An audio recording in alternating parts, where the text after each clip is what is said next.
Hey there, it's James Taylor, and I'm delighted today to be joined by Moustafa Hamwi. Moustafa Hamwi is considered as one of the world's top experts on the use of passion to spark creativity, entice innovation, and awaken the entrepreneurial spirit of a true leader. He has been ranked as one of the top 100 leaders of the future by the world's #1 executive coach, Dr. Marshall Goldsmith. As well as that, he received the nickname as Mr. Passion by the great Tony Buzan, who's the inventor of mind mapping. It's my great pleasure to have Moustafa join us today. So welcome, Moustafa. Hi, James, and hello, all the passionate listeners, speakers out there. So share with everyone what's happening in your world today. Where are you in the world today? I am in Uzbekistan, in Tashkent. That's in the Central Asian country, and currently doing some work with the government here on acceleration, startup acceleration. Part of it is speaking, part of it is coaching, part of it is actually me accelerating my own startup, and we're very close to closing a funding round on an edtech startup.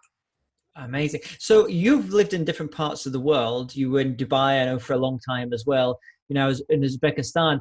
As a speaker who could pretty much live anywhere you wanted to, why did you choose Uzbekistan to use as your kind of home base? Well, I mean, it has two sides. The first side of it is my wife is Uzbek, so that was a no-brainer. My wife is Uzbek, then we come here, it's easy.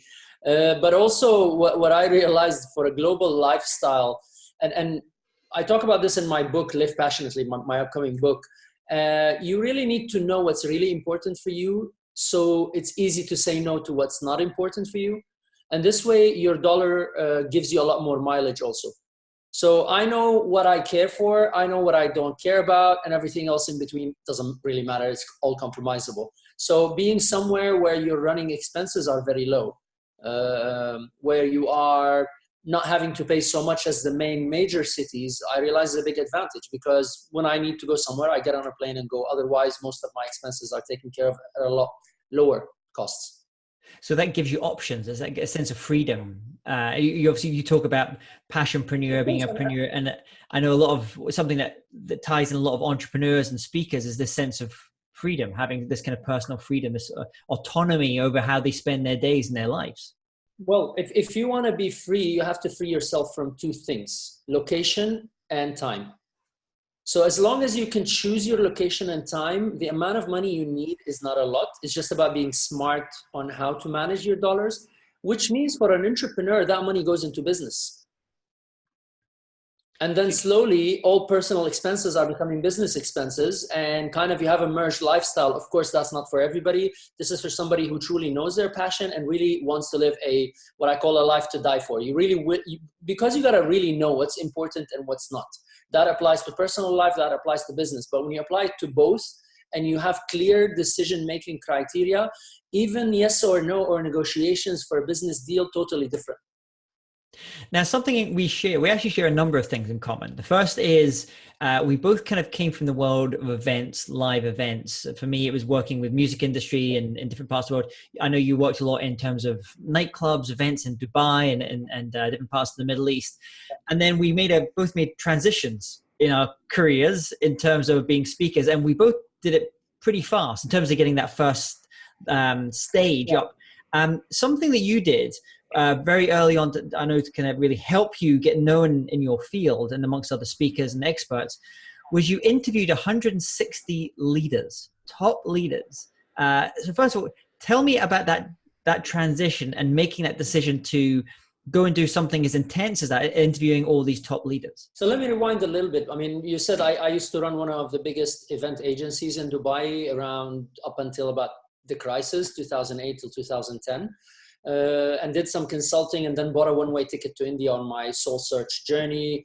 Met a Swami, did the whole kind of eat, pray, love, monk who sold his Ferrari journey, without getting into the details. But that journey basically made me come back and seek purpose and seek something more meaningful in my life, because in my previous life, it was all about the business, and it's great. And, events are great, but there's an emptiness at the end of every event. I finish the event and I feel really empty. I'm like, all the fun and happiness is gone. And I realized what was missing for me is the impact that the events were leaving. I was in entertainment, I was in product launches, I was doing nightlife events, and I was missing purpose. And when I came back, I did one talk called Cavalli to Manali about my journey of buying a one-way ticket, leaving all my lifestyle, going to India and coming back. And a few months later, and that talk was just at one of those TEDx type events. And a few months later, a random guy sees me in a hotel, walks up to me. He goes, "Hey, you're that speaker guy." I said, "Yeah." He goes, "You did your talk about India?" I said, "Yeah." He goes, "You changed my life." And I was like, wow, that's what I want to be doing. Mm. And from there on, I'm like, okay, I canceled all the contracts that I had with me. I'm like, this is what I'm going to be doing full time. I start speaking about passion, about my journey. I realized companies didn't want to pay me to come and talk about how I bought a one-way ticket to India. Should have thought about that before I quit again. Product market fit. You quickly found out that the thing you initially went out with, the fit wasn't as good for the market. So then you kind of figured out what was good, what the market liked. I mean, listen, but here's the thing is I was driven by passion. Eventually I became Mr. Passion. So yeah, on a short term, it was not a very good decision. But what it taught me is I was in a sink or swim situation. So I really had to figure out a solution. So it was a double or nothing. I was either going to get screwed, go back to what I was doing, which I was not willing to do. I've bought a one-way ticket to India. I do skydiving for fun. So when you jump out of planes for fun, you pretty much got a couple of screws loose in your head, and you can really make some crazy decisions sometimes. So I decided, I'm like, listen, I'm in it to win it. I'm not quitting on this, even if it costs me. What's the worst that's going to happen? I'm going to die. Guess what? I want, this is where the whole kind of my motto of a life to die for came up for. I'm like, listen, I was fed up with my life, bought a one-way ticket to India. I don't want to end up in the same situation again. I really want my life to be worth dying for. And if it's going to mean I'm going to die not succeeding in this, I'm still not quitting on it. This was pretty much my goal. And I had to figure out, what the heck am I missing? I'm working hard. My story is genuine. I know I'm here to serve people. I was driven by a guy who said, "You changed my life." But I was a successful business guy before, but I'm unable to get this business off the ground. What am I doing wrong? And then within a span of it, so there's a lot that contributed to that. And the first thing is I basically launched an online talk show, because when I started my speaking career, I was just emceeing for as an opener. It was a coincidence with our friend Gautam Gangalani, Right Selection, and he had Marshall Goldsmith coming into the event. He was speaking at an event, and the MC pulled out last minute. And he calls me, and I said, okay, you know what? I would love to do it. You know, he goes, but listen, you know, this is pretty much type of the kind of co-branding work or barter work. So if you want to do it, we're not paying, because really an MC is not necessary for us. It's a luxury. The event is already a free event. So we really don't want to accumulate costs, and it doesn't need a professional MC. I said, so who's speaking? He goes, Marshall Goldsmith. I'm like, okay, but I have one condition. You give me 5 minutes to speak my own speech. So I'm not just a mouthpiece who's saying, welcome, hello, everybody. I just want to add value for 5 minutes. You give me 5 minutes on the clock. He says, fine, 5 minutes is okay. I prepared for a full week for those 5 minutes. Like, I've been a full week, in not exaggeration, as in for a full week, well, I didn't have much to do. Remember, at the beginning, I was struggling getting jobs also because my story wasn't resonating, and I wasn't really an MC. So I'm not an MC, but I'm not an acknowledged speaker. And I'm like, boom, this happens. So this was, I'm going to blow this out of the house. There's nothing going to stop me. 1 week of preparation, I made an opening that when Dr. Marshall Goldsmith came in, it was like probably the best intro opening that ever happened in the room. And it was an instant kind of click, phenomenal. We clicked and we flowed. I love the guy. I admire him. He's just a phenomenal thought leader. And that was my break into the speaking, because what happened is people were like, oh, we like this guy. So then Gautam would call me the next time, and he says, listen, dude, people like you. Do you want to do this next event? Who's speaking? Oh, Ron Kaufman. Oh, next event, who's speaking? And with every event, my condition became, I want 10 minutes. I want 15 minutes. So you see, I gained my credibility, because remember, you're talking to one of the top, speaker bureaus around, represent the A-listers, so they've got to be really protective of their brand. So I did all what I could do to make sure every time I'm getting more mileage with the audience and with the bureau and with the speakers. So on the next, but something was still not kicking in, because only the people would see me in the room would figure out like, okay, this guy's great, but I'm not getting that big media exposure around it. You post on social media this, I'm like, you know what? I'm a media guy originally. I'm a PR guy and an events guy. I want a media idea. I'm like, you know what? I was looking, Marie Forleo, Lewis House, all of them have, you know, interview shows and so on. But actually, Marie Forleo particularly, I like to be on camera. I know how to handle camera. And I'm like, I was standing there at the event. And I'm like, I've got Dr. Marshall. I can see camera guys in the back of the room that are already part of the whole barter of the event. So it's kind of everybody's chipped in to be part of the event. I'm like, Dr. Marshall, do you mind if I interview you on my show? He's like, yeah, sure. What are we talking about? I said, passion. It was literally like this, because I had transitioned from talking about purpose by buying my one-way ticket to India because that was too heavy for corporates. And I realized passion is a little bit sexier. People like that a little bit more. So I started speaking about passion, and I'm like, okay, well, passion is purpose for me. So that's part of my whole definition of passion. Passion is purpose. So fine, you want me to call it passion? Let's call it passion, but it's purpose for me. And the interview was very unprepared. If you go to it now and watch it with this brief, you would see it was literally, hey guys, I'm excited here we have Dr. Marshall Goldsmith, number one executive coach, and I just rolled on with it. Literally 5 minutes on the camera, boom, and that was my first. And I'm like, you know what? I love this. Speakers are here. Everybody wants to transit Dubai. It's giving me a flow to put myself out there. And I insisted on my interviews being face-to-face, because I'm like, the podcast, everybody's doing podcasts, but not everybody's getting FaceTime with these people. So this is going to be my unique point, which is going to put me a notch. Everybody else was doing podcasts. I'm great on camera. They're loving it. Boom, you know, immediate niche area. And then I started getting better and better at it, to an extent where I started even traveling around the world to film and interview some of those. And that I did to the APSS, the Asia Professional Speakers Summit. I flew there and I managed to figure out a way to interview 30 people in one go, in one day. That's heavy duty. And as someone that's done those types of things before, 30 in one day is a pretty intense experience. If you're the host, you're doing the interviewing. Here's the thing. I thought I want to challenge myself. I'm like, maybe I got lucky. I had too much coffee that day. They were great speakers. And the APSS served me in another way, because I delivered the talk there, and the speakers loved it. And a few of those speakers were on the committee that was running the Global Speakers Summit next year in Oakland. So I got invited to deliver a talk over there also, for two reasons. One of them, when I was at the APSS, people are like, how long have you been speaking for? And, you know, you got Marshall Goldsmith calling you world's top 100 coaches, and Tony Buzan calling. I mean, a lot of those happened during my interviews. You know, my interviews gave me access to become close friends and a mentee of Dr. Marshall Goldsmith. I co-authored the book with Brian Tracey. I got nicknamed Mr. Passion by Professor Tony Buzan. You know, the amount of what I got out of those interviews, because I was truly passionate about them. It was not just another interview. I was cuffing cash out of my pocket to travel and meet people face to face. So I end up on the Global Speakers Summit. I'm like, I want to see if I can do that again. Can I hit my number again? I did 32 interviews. In Australia, not at the Global Speaker Summit, but at the Australia Speaker Summit. I did 32 interviews again, which some of them became even my business partners and affiliates. And it was just a system. And this was my event site, because I ran that one day as an event.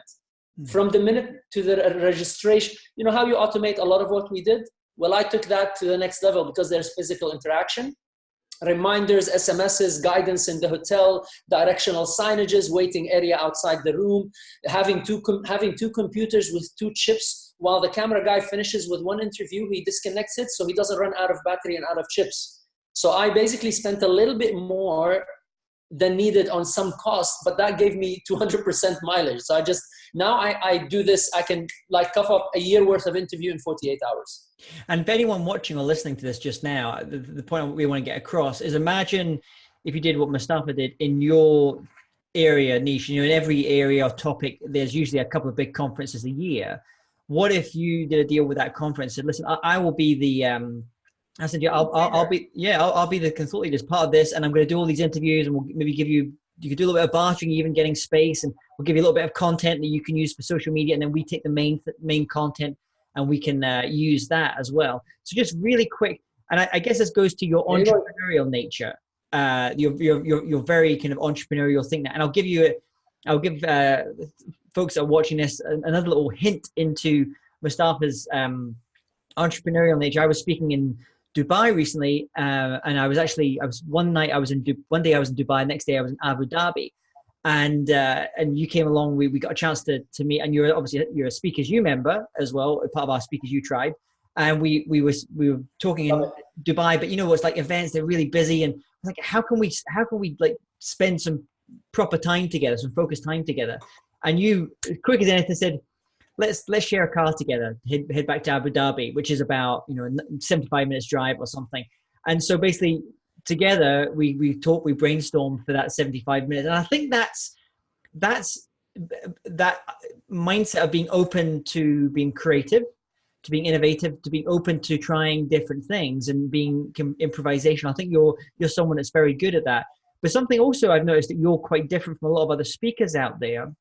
Most other speakers out there are lone wolves, you might call them.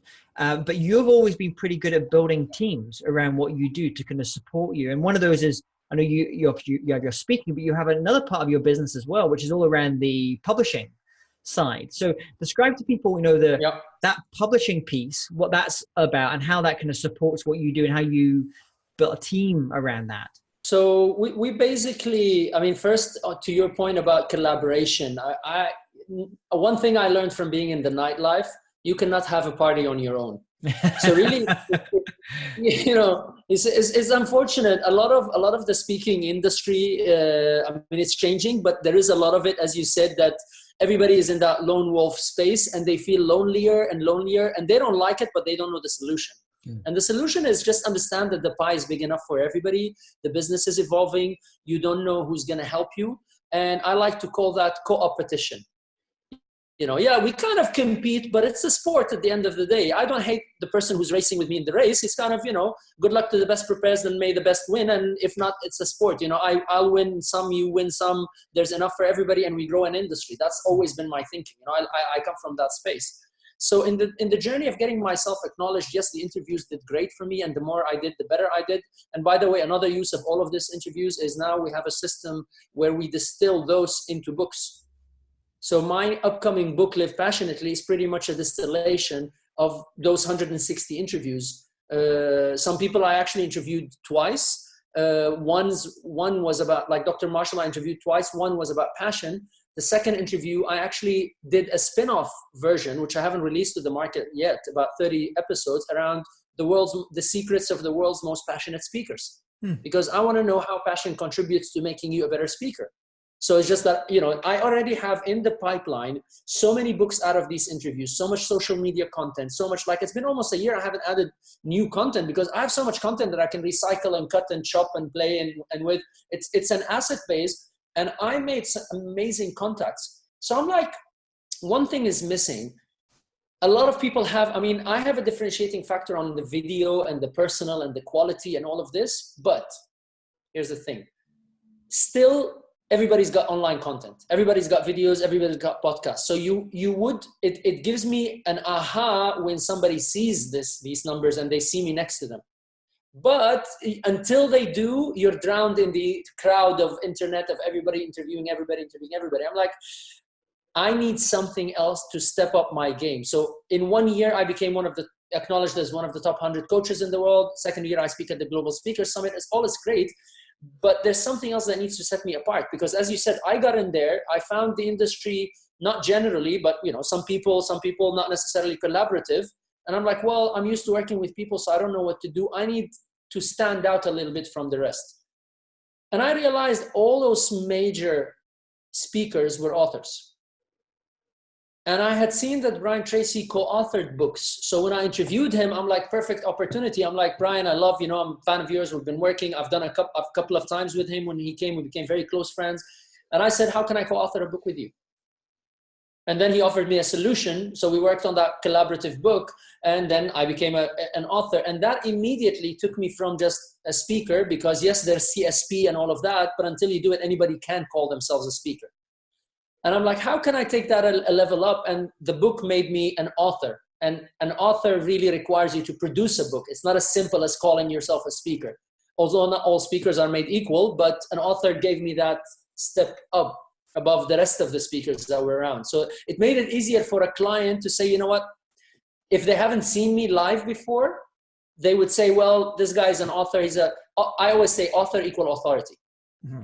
So then a lot of people started coming to me and saying, Moustafa, how did you do your book? You know, and then we came up with ways of helping people. And next thing I found myself is producing those books for a lot of the speakers and experts and entrepreneurs that I work around.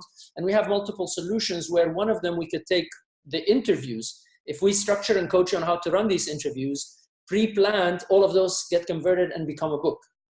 Another solution that I collaborate with another partner of mine who I met on one of my interviews, where we do a recording system. So a speaker can come to us, we work with them on creating a template and a blueprint of the book. And then all they do is just they record it using their iPhone. And guess what? All we need is about 5 hours. That's not too much for a speaker. 5 hours of speaking would give you a 200-page book, if done and structured well. And this is something that we've mastered now by producing a lot of books using that analogy, and we do it turnkey. I'm like, listen, if somebody's wanting to nickel and dime, they're not my client, I don't want to deal with them. I came up with a mentality of, listen, just put money in, invest. If it's an investment, spending a few $100s more or $1,000 more is not going to break the bank. You make money by being on stage. You make money by being an entrepreneur. So really don't haggle. Let us do our job so I can pay everybody very well around me in the teams that I'm dealing with, so they can give you an end-to-end service. You come to us, you work with us on an idea, 6 months later, you have a book printed and delivered to your doorstep wherever you are in the world. And we set up an author page for you, and we set up videos, and we do the whole shebang. So turnkey solution. So this is really the two things that differentiate us, is the fact that we can take your words and convert them into a book in a systemized process. And we do it very cost efficiently, very fast, and end to end. So you don't have to worry about the little details. I think something else that you pointed out there, I mean, I love the idea, this, you talk about co-opetition, and I'm a huge believer in that as well, not just from the speaking, but from other business I've been involved in as well. I'm a big, there's more than enough business out there for all of us, and it's about how we built, as you say, increases the size of the pie.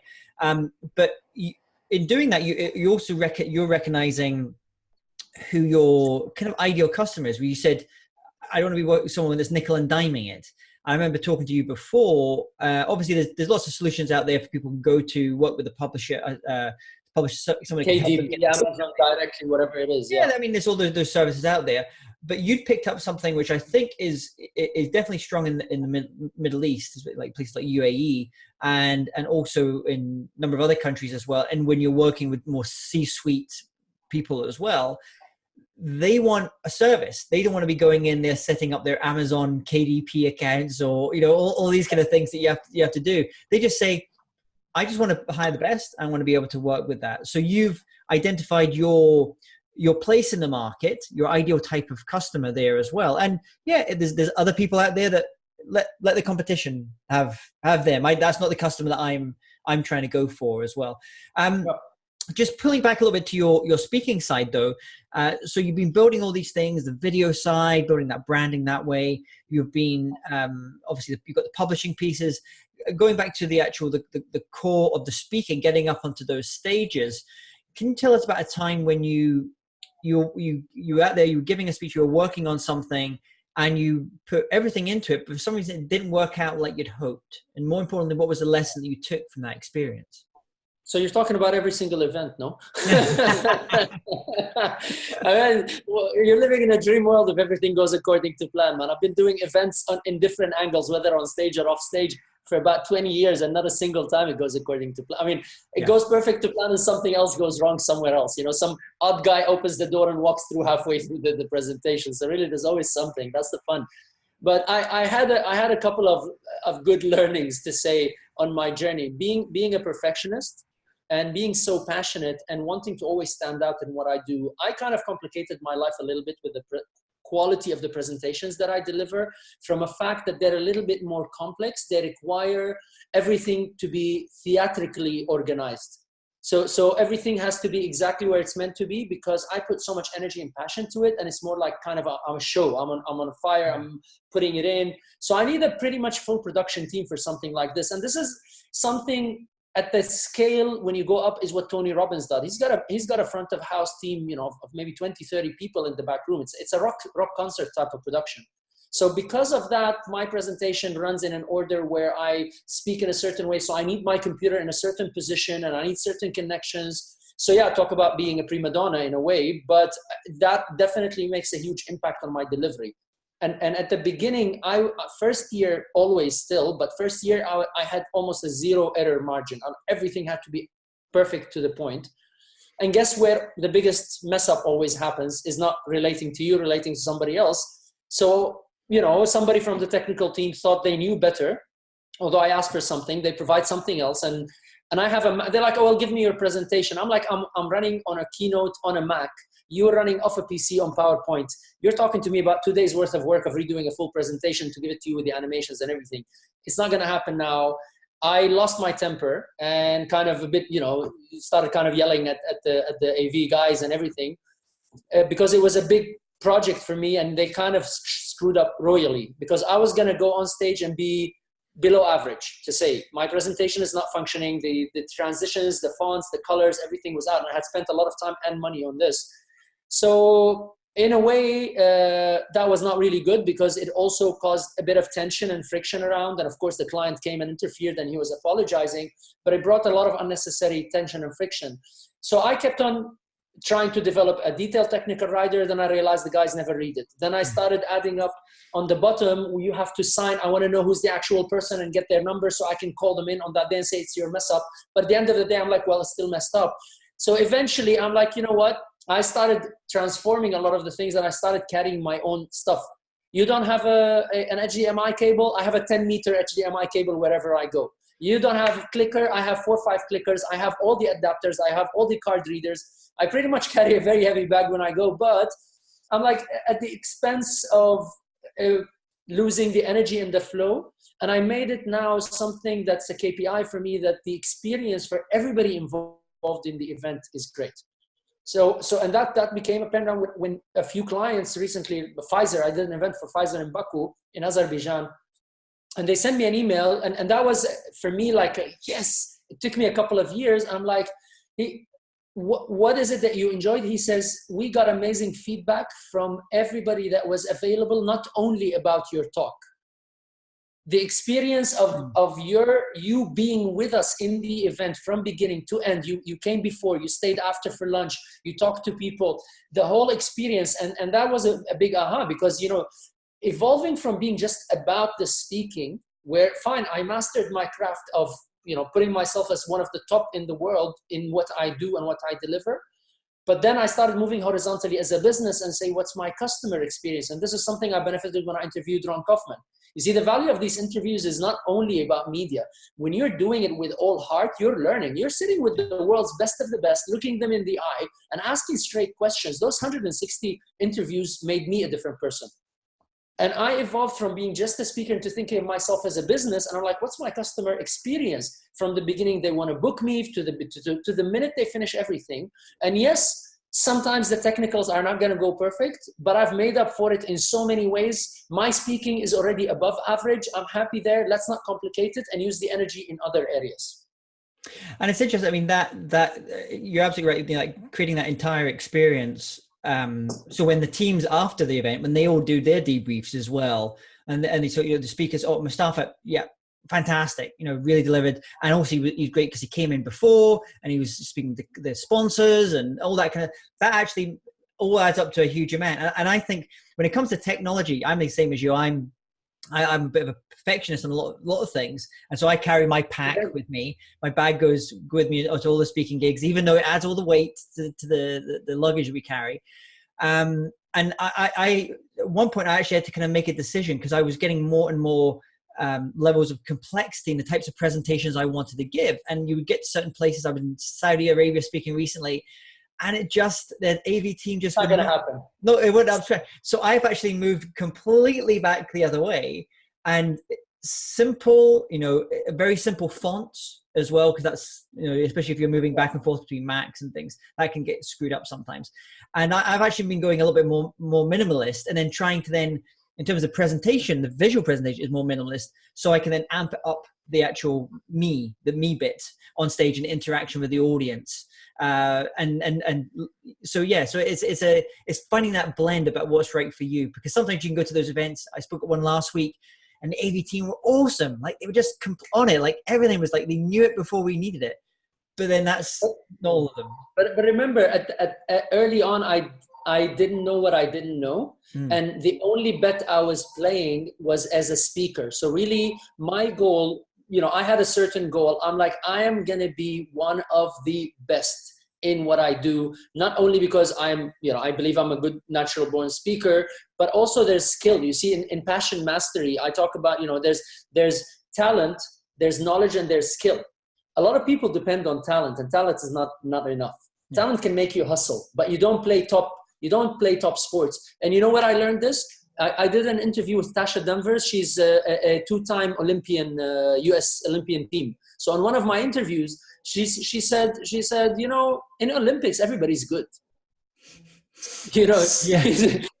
Like, who do you think you are? I mean, you're competing for a split second. So really, it's about a lot more than just how good of a runner you are. There's so many other things around it. And being a great international speaker is a lot more than just being a great speaker.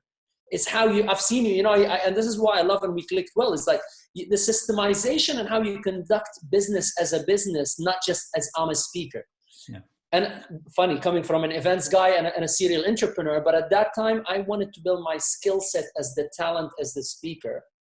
And I got it to somewhere. My learning is to the other speakers is that try to look at what else represents you as a business person and what other touch points, because it's not only about speaking. It is about you delivering an experience end-to-end with your speaking, because you're brought in to be an inspirer, a trigger, a provocative thought leader. So really, it's not just about what you say or how you say it, and it's not just about what happens on stage. What are you giving away, for example? I started throwing in a lot of freebies, online courses, books, stuff. So really think about how do you engage to develop fans while you're speaking, not just while you're on stage. So a couple of final questions for you, Moustafa. First of all, what if you were to recommend one book, your author yourself, but not one of your own books, but a book that could help any of your speakers watching this on either developing their craft or on the business or mindset, what would that one book be? Very good question. Well, aside from my books, obviously, but if you see, I believe that the Bible of personal development for me is Think and Grow Rich. You can never go wrong with that. It's you study it, you read it, you think about it, because everything that's there makes you a better leader in your own life in every aspect. And when you're at that level, the same thing. When you're at a level where you're playing international, it's not how good of a speaker you are. When you go to a global speakers summit and you're mingling with all the great speakers, you think, okay, yeah, I'm better than this and this, but this is better than me, and this guy did this and this guy did that. So really, you have to find the totality of who you are and be so congruent as an inspirational figure, not as an inspirational speaker. Because it's not just about delivering the message, it's about your energy when you come into the room. What energy do you bring in? When you arrive, I'm buzzing all the time with this passion that when I'm coming in, I'm Mr. Passion, not because of a video, not because of I made it my niche. I'm living it with everything that I'm doing, and I'm so passionate about. So if somebody wants to make themselves Mr. or Mrs. Organization, they better be freaking organized in every aspect from the minute you touch every email with them up until after that. And this is where the biggest gap, I believe, happens. And this is not going to come from reading a single book about skill set. This is going to come from reading things that create you as a greater person. There's a lot of books that I can recommend, but I'd say anything that you feel enhances you. Productivity-wise, I would definitely suggest Getting Things Done by David Allen, because you cannot run a successful business if you don't know how to manage your time. Solopreneurs and entrepreneurs or speakerpreneurs, small organizations, efficiency is a make or break deal for you. And talking about getting things done, when it comes to tools, are there any tools that you use, apps, online tools that you find very useful for the work you do? Yeah, I do. I mean, basically in conjunction with getting things done, by the way, because these tools mean nothing. It's like a knife. If I give you a knife, but you don't know how to fight with a knife. So the tools that I use Omnifocus as a to-do list system, and I use Outlook for my emails and folders. whichever calendar, whether Microsoft Outlook or iCalendly. This is mainly how I manage everything, and it has to sit somewhere. It's the way that I make these things work together is where the magic is. It's the connections as well. It's the way of how you set up a system with everything. Calendly, of course, you can't go wrong. Calendly. Absolutely, we love Calendly. How much time is that saved? Without it, man. Can't live without it. One other tool I can recommend is Active Collab. Yeah. Active Collab is a very simple one. Basecamp is very similar to Basecamp, but use one of them. One thing a lot of speakers don't do is actually they don't build it as a project business. And at the end of the day, this business model is pure time. And the more time you waste per project, and more messy things happen, your business is falling apart. That's great. Fantastic. Well, thank you, Moustafa, so much for coming on today onto the show. If people want to connect with you, learn more about you as a speaker, but also maybe learn about the publishing side, the Passionpreneur Publishing, and maybe working together on a book, where's the best place to go to find out about all of that? So everything, they can divert to everything by coming to my website, moustafa.com. That's MOUSTAFA.com. To talk about personal branding, I went for myname.com. That was a 6-month negotiation. So Moustafa.com, and then from there they can either go to the services and look up for Passionpreneur Publishing, or just go to passionpreneurpublishing.com, and they will learn more about the books. But if they want, just email me. Fellow speakers, I'll take care of you personally. So email me directly. My email is mustafa@mustafa.com. So just drop me a line, and I would love to support anybody that comes speakers. You will make sure they get a phenomenal deal on their publishing packages. Number one, because they came through you for sure, and fellow speaker you members, but also because of the co-opetition concept that I say. You need more. You need bigger, more professional speakers that have the business card that make themselves stand out from the rest of the speakers. It's the same as a CSP.